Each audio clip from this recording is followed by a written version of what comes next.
তিনি ঢালিউডের মেগাস্টার। তাকে কিং খান, ঢালিউড কিং এবং ভাইজান হিসেবেও অভিহিত করা হয়ে থাকে। তিনি বাংলাদেশের সবচেয়ে বেশি পারিশ্রমিক প্রাপ্ত অভিনেতা। 2 দশকেরও বেশি সময় ধরে কোটি দর্শকের হৃদয়ে রাজত্ব করেছেন। সংগ্রাম থেকে শুরু করে সাফল্যের শিখরে ওঠা, এটাই নাম্বার 1 শাকিব খানের গল্প। শাকিব খানের আসল নাম মাসুদ রানা। তিনি 1979 সালের 28 মার্চ গোপালগঞ্জে জন্মগ্রহণ করেন।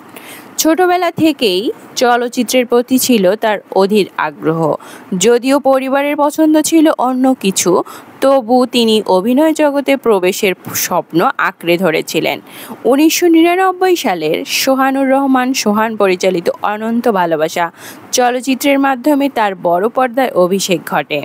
তবে তার অভিনীত প্রথম চলচ্চিত্র সবাই তো সুখী হতে চায়, তবে শুরুটা ছিল একেবারেই কঠিন। টানা কয়েকটি সিনেমা ব্যর্থ হয়।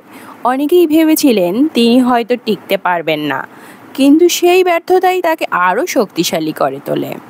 2006 সালে মুক্তি পাওয়া কোটি টাকার কাবিন তার জীবনের মোড় ঘুরিয়ে দেয়। ছবিটি সুপারহিট হয়।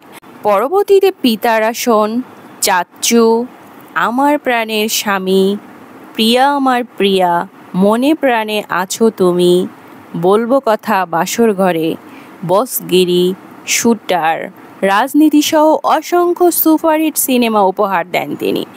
অ্যাকশন, রোমান্স কিংবা ফ্যামিলি ড্রামা সব চরিত্রেই তিনি সমানভাবে দর্শকপ্রিয় হয়ে ওঠেন।